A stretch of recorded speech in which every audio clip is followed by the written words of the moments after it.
Hi, I'm Jennell Levins, and I want to share about the top 5 excuses that I hear often from people who say they can't meditate because of these excuses.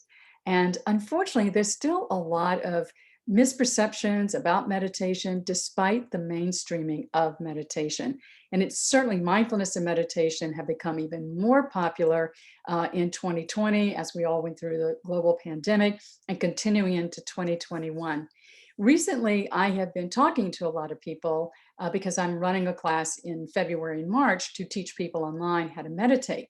And these excuses kept coming up. And I said, it's unacceptable how much people, still believe, XYZ is true about meditation. And as a certified mindfulness meditation teacher, I thought, this would be a good video for me to create and share, and with the hope that if someone hears it, that they may realize that, a thought they had about meditation is absolutely not true, and that they might actually try to learn meditation because it is a life-changing skill. Before I dive into the excuses, let's just talk about why meditation matters. There is really nothing that I know of that can help people manage stress as much as having a daily meditation practice. Meditation is the antidote to stress and anxiety. So when you meditate, you really increase your self awareness, which builds and strengthens your level of emotional intelligence. It helps you tap into your heart's desires and keep really clear about what your priorities are in life. And when you're really clear about your priorities in life, you focus and make better decisions about what it is that you want to experience in life. And all of this translates to you having a much more rewarding and happier and more joy filled life. So when you don't have a stress reducing practice like meditation or technique, you can experience a lot of anxiety, brain fog, sleepless nights, depression, or begin to have some stress related or stress induced physical symptoms like high blood pressure, rapid heart rate, increased inflammation, which we now know leads to a lot of other complex health issues. I am very passionate about meditation, my own practice, and teaching people. I wish everyone knew how to meditate. I'll just be very transparent because it changed my life for the better 14 years ago when I had a health scare that was all due to chronic stress. That experience was so powerful that I decided to then get some training, some professional training, so I could bring it to my clients, share it with people. And I wanted the background to be able to do that. And a meditation practice is just that. It is a practice that requires consistent commitment to do it every day to receive all of the benefits. And there are thousands of benefits. I think nothing really compares to the return on your investment of time when it comes to meditation and what you can get out of it on a mental, physical, and emotional level. And again, we have thousands of studies now that really back up these benefits. It's not just anecdotal information, it's really based on neuroscience and MRIs and measuring changes in our brain. It's just phenomenal research that we now have that really validates all of the benefits that people have been talking about that they experience.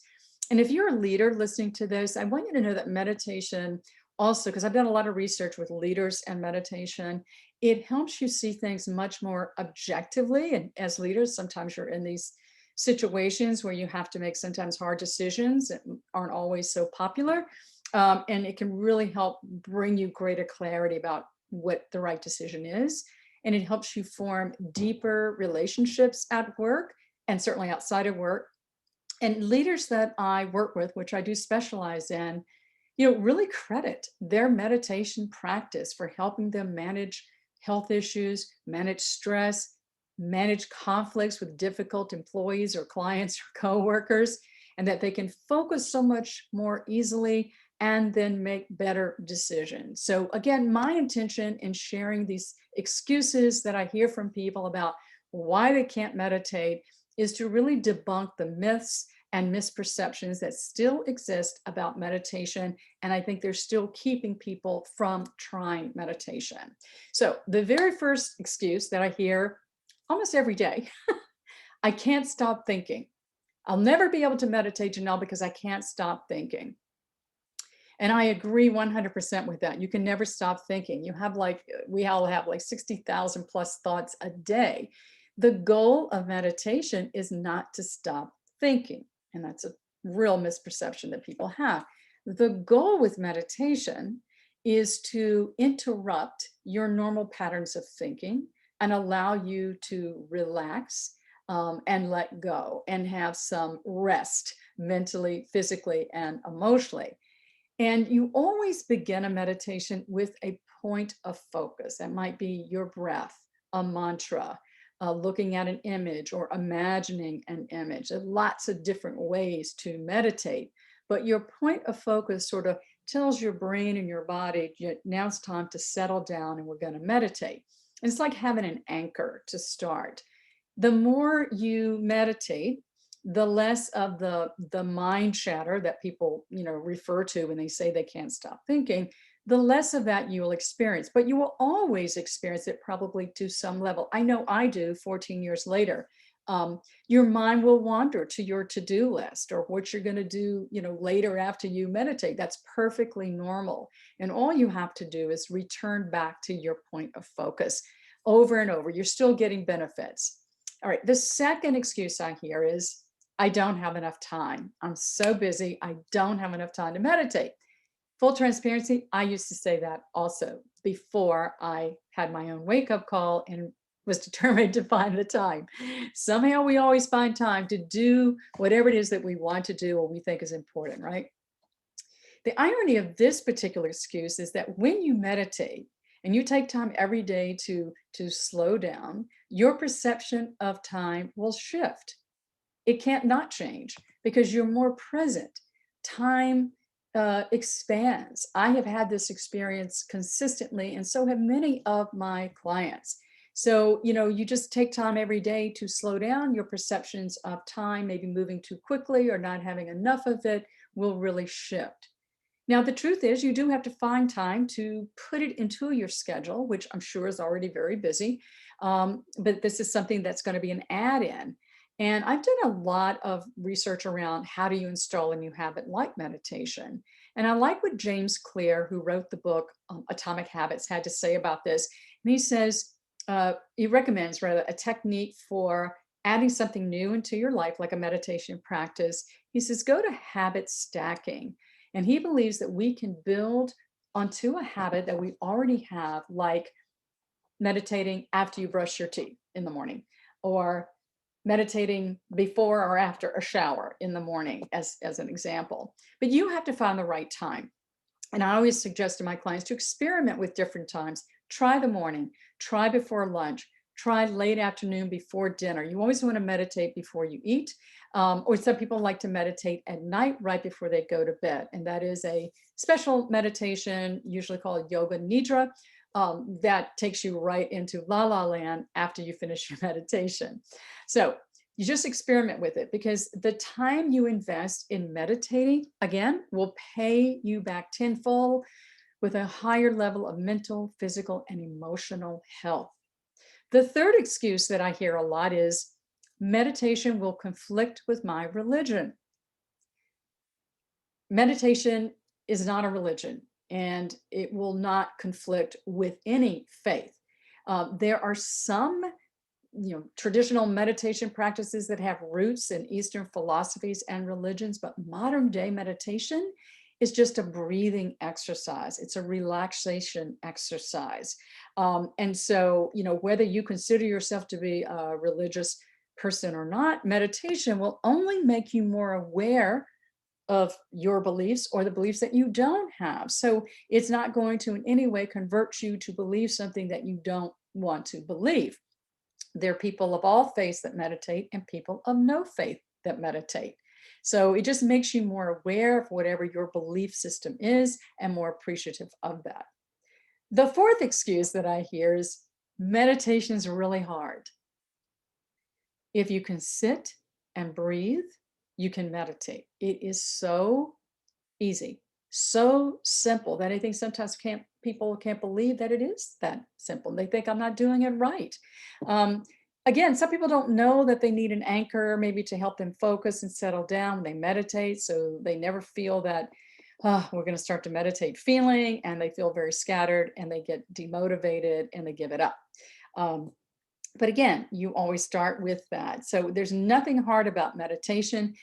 You just find the right time that it's going to work for you and establish that habit. That's the only hurdle. And I tell this to every person I work with. This is the only thing. This will be the hardest thing you do, is finding the right time for you, but it's all doable. It just takes some experimenting. And everybody I've always worked with has been able to figure it out. So I'm sure if you're listening to this, if this has been a struggle, you too can figure it out. We find time for whatever we consider to be important. And this practice is, to me, an essential component of a well-being toolkit. The fifth excuse that I hear is, I can't sit cross-legged or hold my hands in that funny position that I always see in ads about meditation. And I don't want to sit on a cushion, so I can't sit cross-legged on a cushion or my hands in a funny position. The good news is you don't have to do any of that. When you meditate, all you have to do is have a comfortable clothes and be seated in a comfortable position. I say seated because most of the meditation approaches, are not designed for you to go to sleep, like the yoga nidra, which you do lying down. But most of them you want to do seated so you don't go to sleep, particularly like in the morning or the middle of the day, right? So all you have to do is find a comfortable chair, love seat, sofa, whatever. If you want to sit on the floor, use a lot of cushions, whatever makes you comfortable. So that's all you're going for. It's just comfort. So none of that other stuff matters. Just get comfortable. So those are the top 5 excuses that I hear. I know other meditation teachers hear them a lot. Again, meditation should not feel like one more thing on your to-do list. And know that, again, taking that time to meditate every day, and I say every day because that's how you're going to get the benefits, to be consistent with your practice. It is an investment in your well-being, and it's a self-care priority. It eliminates accumulated stress. It calms your nervous system. It restores your soul. It resets your energy, and your lens to have a more positive outlook, and to feel more resilient. So what about you? You're listening to this. Did any of these excuses, were they familiar to you? Have you used them? Or maybe you're a professional meditator listening to this. If so, bravo, keep going.